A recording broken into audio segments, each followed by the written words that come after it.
It's a pleasure to welcome you all. Already some nice comments coming in. Mike Godecker says, hey, Chris, long time no see. So already very, very, very popular. So our fantastic topic today spans a number of genres and a number of sectors. Chris, why don't we start off with you? And we're sort of looking at the top post holder of tomorrow. Can you give us a picture? Let's set the scene so that we don't dive too straight into like architects of the future or something like that.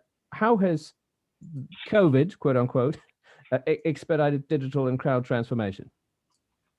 Sure. First, making sure you can hear me okay. Everything's good. Yep, it's good. All right, great. So, I think at first, my initial take on COVID is that we had a lot of reaction. So, whether it was reaction to the pandemic, whether it was reaction to business, reaction to having to transition, stay from home, work from other places. And just like anything, when you build something, it rapidly expands, rapidly contracts. We get cracks in what we have. And what we've been able to see, I think, from a coaching standpoint, from an offensive security standpoint, kind of looking at the outsides of environments, is that this rapid digital transformation. Satya at Microsoft said, we had 2 years of digital transformation in 2 months. And I think that that's very relevant to our conversation today, is that we've had this extreme rush to digital transformation, and because of that, we're starting to see a lot of systems that may not have been as well curated, as well thought out, as well planned, as well architected as we had wanted them. And that's really, no fault to the engineers that have had to work extremely late nights to try and get this moving for people. But I think it's just a byproduct of this rapid expansion that we've seen, that we now have a whole host of new technologies, a whole host of new ways to access our environment that may not have existed from 8 to 12 months ago, that are now in our ecosystem, and they're part of our daily business. I like it, and great sentiments. Of course, people were hard at work, so everyone talking about blindsiding or unprepared, they forget about that wonderful hard work put in. Why don't I then go to Eric, mainly because this is going to be a nice contrast. Eric, you're in the physical security world. You're in a hospital network. You're continuing to work. So for all the talk this wonderful day of remote working, you've seen a bit of a different transformation. Can you set the scene for us from your perspective? Sure. We've had, some of the same things where we've had a lot of our staff go to remote working. But then at the same time, obviously a lot of our critical staff, whether it's, security, nurses, doctors, everybody, responsible for support services, they're all here. And in fact, in the last few months, we've really stepped up hiring. So that's been a real challenge, trying to meet, that demand. But I would say, like Christopher said, there's been a lot of reaction and not always a lot of thought about what, we're doing and what those next steps are. I mean, it's like we're kind of moving at the speed of panic for a year now, and it gets pretty wearisome. And I know everybody's feeling that fatigue now. I like it, and that fatigue also, moves on to the world of hearing the word COVID, because I think maybe people are, a little fatigued. So I promise we won't linger on that. We'll call it digital transformation or something else. And in that transformation, Ian, can you tell us a bit about the opportunities of rapid expansion? Surely there are some good news stories there. Yeah, I mean, I hate to say this, but last year we had our biggest sales growth year in the history of the company, period. For us, that was unexpected. We were expecting to be more like even Steven, from a growth perspective. We thought we were going to be like, we were going to have some customer loss, attrition, and then we're going to have, customers that were going to grow, like that are more in the communication space, right? Or teleconferencing, VoIP customers, digital SaaS companies that we service. So we thought we were going to see more of that, like more even, but it actually ended up being very lopsided, where we had very little attrition, just because we target mostly digital companies already. And then we saw the digital growth and demand. We actually had a lot of more supply chain challenges than I thought we were going to have as well as an organization, just because there physically was no supply for different for different product lines. Either because manufacturing really stopped in certain areas, or everybody was over purchasing, was doing buy aheads.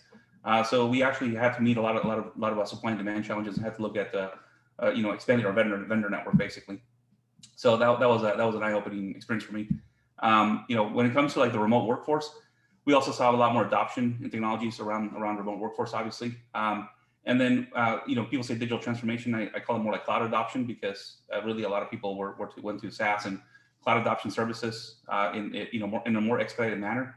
And we also saw like a higher level of clients that were maybe in one or two like cloud areas, expanding that ecosystem tremendously. So the complexity of the ecosystem just grew for most of our client base. And we can see this because we're servicing a lot of the connections between the different clouds themselves, and so we can see the interconnects just scale out, as we service clients.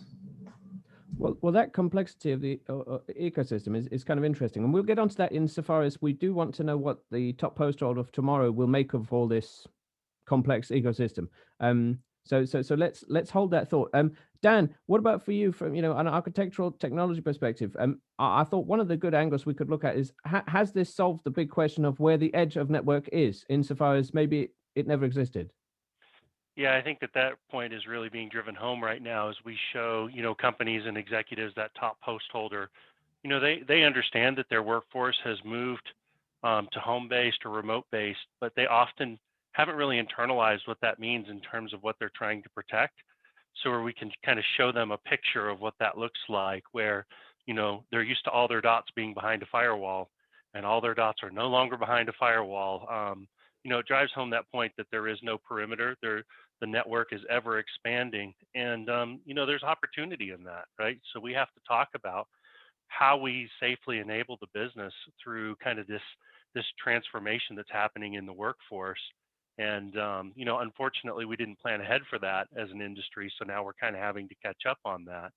But and I think that top post holder, I really see two kind of different top post holders there. One is the kind of the startup that makes sure that security doesn't become a hindrance to growth, and then kind of the longer term, larger organization risk manager who's more of a relationship builder, a team leader, a team builder, as opposed to a doer. So that kind of navigating that transition and letting the technical people kind of do their work and make sure that the I's are dotted and the T's are crossed, while making sure that the budgets are maintained and funding keeps coming, and kind of managing the team towards the business objectives is kind of that transition that a lot of organizations, we see they struggle with that. They try to use the same people to do both roles, and it's kind of two different philosophies on what that role needs to be.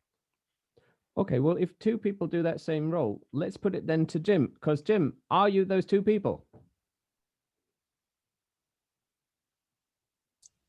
At this time, I am those two people. At a smaller facility with enterprise needs, enterprise customers, but multiple roles that we play. Today's CISO, it's a 60-hour-a-week job. I think for even in a small to large environment. Maybe I'm wrong, but the CISOs I've polled, you're doing multiple roles at times. Multiple roles. Well, what do you think that the key skill is going to be then? Because if this top post holder, and given that we're going to be talking to the world of the MSS, the MSP, and the end user throughout this event, how is this top post holder of tomorrow, also known as you, I suppose, how are you going to better react to these third-party vendors, which undoubtedly will just continue to multiply?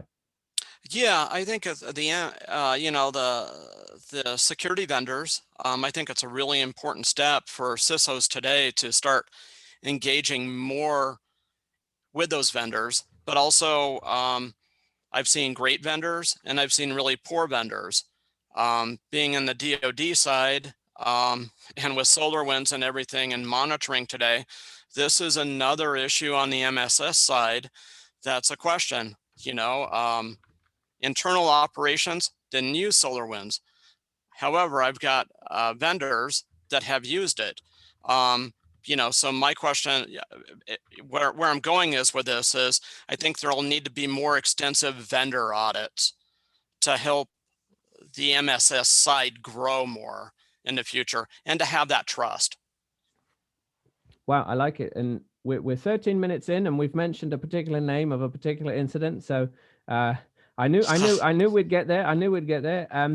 I got a nice question. Maybe I'll put this question to Chris. Josh Marpet says, we've been talking about speed of panic. Okay, so how do we move to more proactive behavior? And perhaps we could link that for Chris, to how this top post holder will deal with the MSS of tomorrow. Maybe that would be a nice angle, Chris. Sorry, I was on mute there.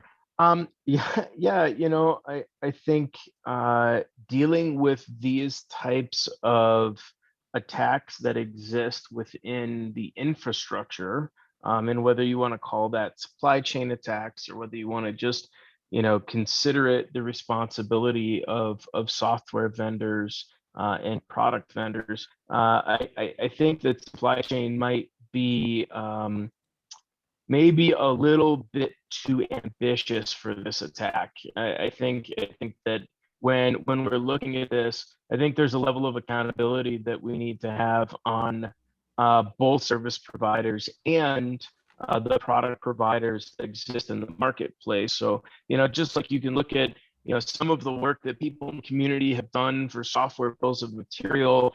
We look at the large number of exploits that have happened in the wild, the recent sonic wall backdoors, the various years and years of Cisco getting compromised, all of these vendors. I might take a little bit of a different look at this and say that I think we might need a little bit more accountability on the providers area. And by those providers, I don't necessarily mean the MSSP. I mean the providers of that hardware, of that technology, and being able to have a clearer line of sight visibility into how they're securing those products and how they're becoming accountable for their security programs. So I may be taking a stance that's fairly out of bounds in comparison to most people, that I don't really believe as much that this is a supply chain management attack as it is an awakening for us to hold our vendors accountable. Holding them accountable. That's important. And I'm just reading. Josh responded to his question. He says, couldn't agree more. Accountability on service providers and product providers, SBOMs, awesome. With the deperimetrized world, we have to change how we provide attestations and accountability. All right. Okay. I like it. So let me go then to Eric, because a lot of this sounds, very technical, and the world of corporate security is modernizing. We're going to have a look at modernizing corporate security later. What should we do to sort of get the top post holder of tomorrow to see both sides of the fence? Because ultimately, let's say that some sort of third-party SaaS program was compromised. That was an engineer that was compromised, right? There was a person, and people often forget to lock the door. ... Obviously not. But Eric, what do you think? How can we glue the two sides of the house for tomorrow? Especially seeing you're going to have all sorts of different third parties or on both sides of the house. Sure, I think there's a lot of ways to do that. I mean, I mentioned, earlier that we have a lot of people that are being brought on, and a lot of those are contractors, and they're getting access throughout, our facility. And, from our standpoint, we're trying to make sure they go through the right level of screening before we even give them access to anything, before we issue keys.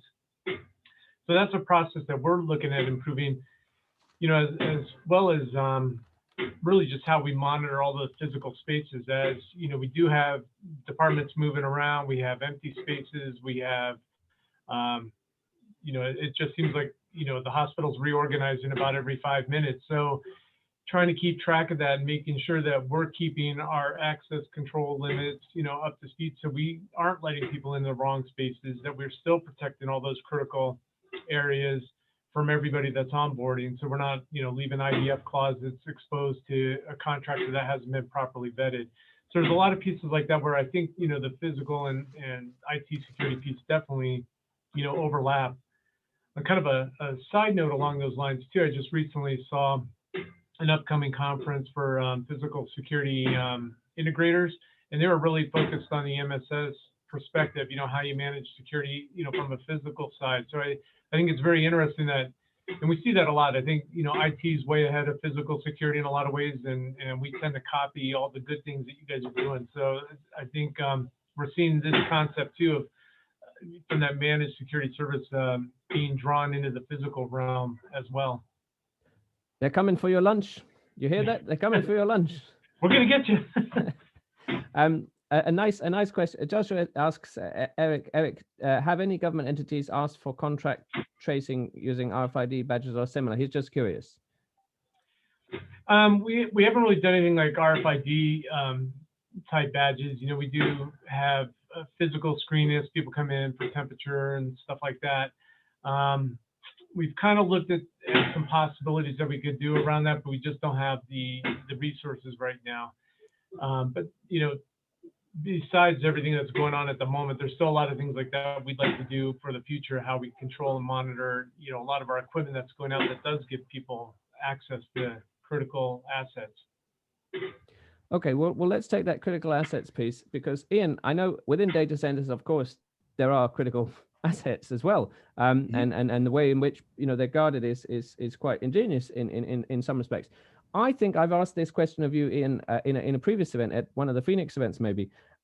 When we're looking for this glue to hold both of the sides of the house together, can we see the glue in the SOC of tomorrow?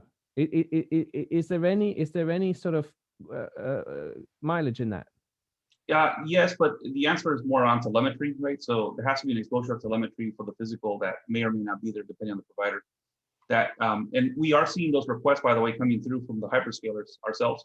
As a data center owner and operator, we do see those requests coming through for more telemetry access. And that's how they're trying to solve the problem, right? They're trying to say, hey, we need to consolidate all these endpoints. We need physical access to our own cameras. We need physical access to our own PDUs. We need physical access to our own, and by physical, I mean more like the API telemetry side of the house, right?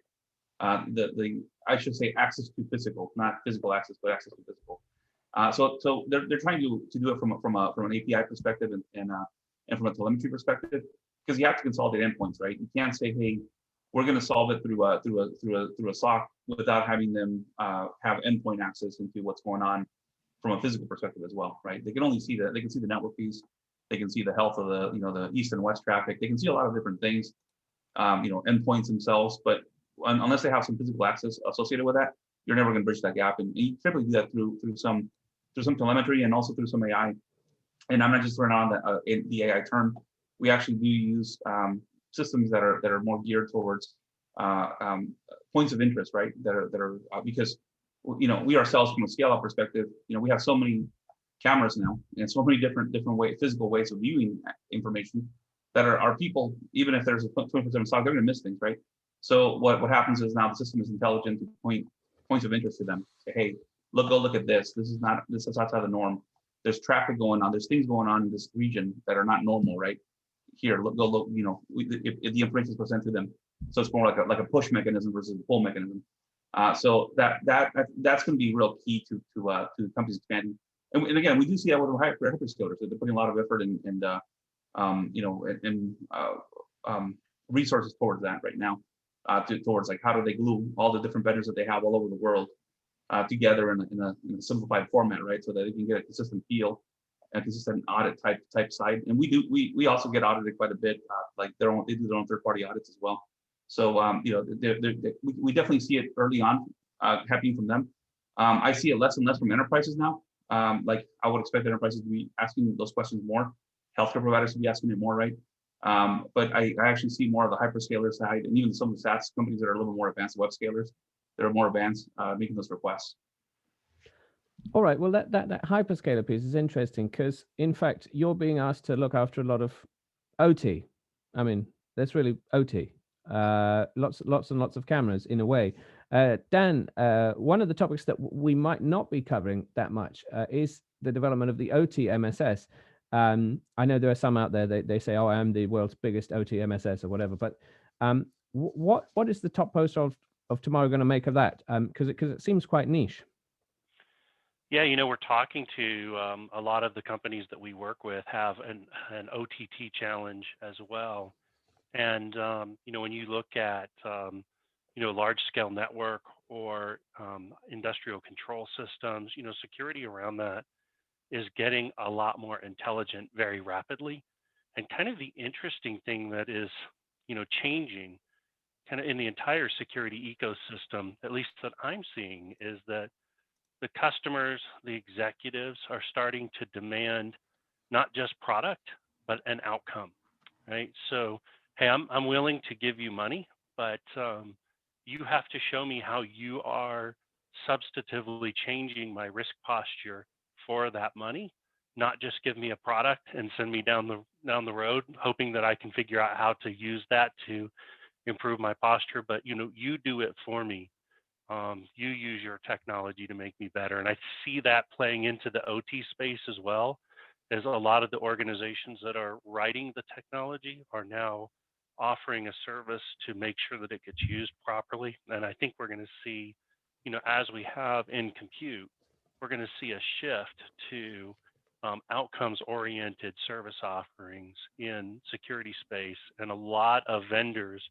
You know, we see partners in the ecosystem who are managing that well, who are embracing the shift to services. We see partners who are not, who are really struggling to continue to be what we lovingly call box pushers, right? But you know, I see those days being kind of behind us, and the future really has to be around a service that helps an organization deliver an outcome, and preferably a measurable one. I think those are the ones that are going to win, you know, across the entire IT or security spectrum.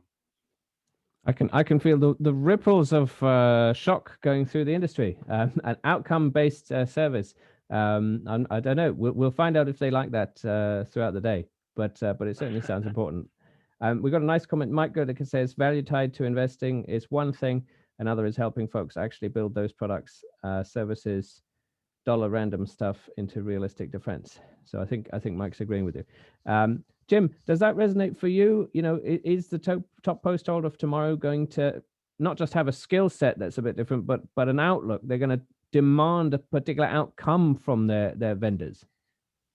I do agree with what Dan had said, and you know, it's one of those things that I'm already starting to push. You know, with with the managed security services, it's like you have a great portal that you can work with, and you've set it up, but it's not the simplicity of that enterprise evaluation that you had, and I want that daily. I just don't want an outcome. I want a daily outcome. I want that system used daily, and not just, you know, code it and let it run. And cybersecurity changes by the minute. And I think it's really important with managed security services that this onboarding and the eternal outcome is constant. I find that in our business operation at TransMagic as well. And it's just not a sale anymore. And I think the vendors out there really need to pay attention to that. In a nutshell, that's what I try to vet out these days in the future. I do find myself working harder at building vendor relationships today, though, to know that I'm in with the right crew. And I think that's just good business sense. It takes extra time, but you know, once you get a good solution in place, it'll run forever. I'd like to mention a couple of vendors today, but I won't. That's just because of NDAs and that. However, it's like they supply you a portal, and you've done your onboarding, but you know, you weren't really finalized with it, and then it's just like status quo. You go on. And I'm weeding those vendors out quickly, because you can't have that in cybersecurity. I think vendor contact is, and some of the managed service providers here today would probably agree with me that it could be a weekly phone call. It could be twice a week, just to see where your security posture is and how they respond to a security event. I've got one vendor that just, like a duck, they'll stick their head in the water, and they're hoping that I just leave the pond when issues happen. And so I think with that said, the other thing that I see with managed security services is artificial intelligence is going to help these services in the future and their teams. But we're all going to need to be part of that data intelligence and understand how it works, especially with there's no perimeter anymore. It's a node-based system. That's my 2 cents worth. I like it. I love that duck analogy. There is a question for you in the audience. Jonathan says, who in your organization is responsible for managing those relationships? I currently do that. Okay. Well, that's good clarification. I like that.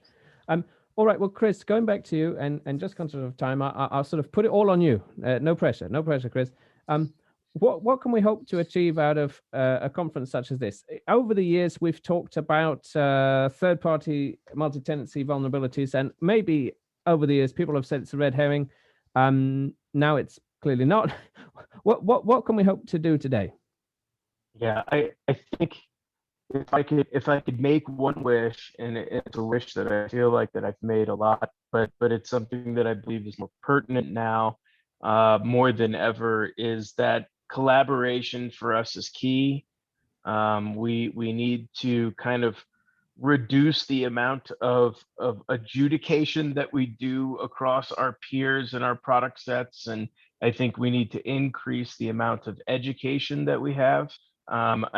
Within this, whether it's a product, whether it's a service, whether it's a provider, at the end of the day, while AI could solve things, Jim, just as you had said, we all need to be part of it. So I think right now, what I would love to see is for more people to be part of the conversations, for us to rebuild some of these human connections, and I think to understand that not just one product or one solution or one person or one relationship is going to solve this problem. And I think that that's materialized itself in the view of kind of the cloud space, kind of as you were talking about, where we have to use all the providers. It's not even really possible to just use one.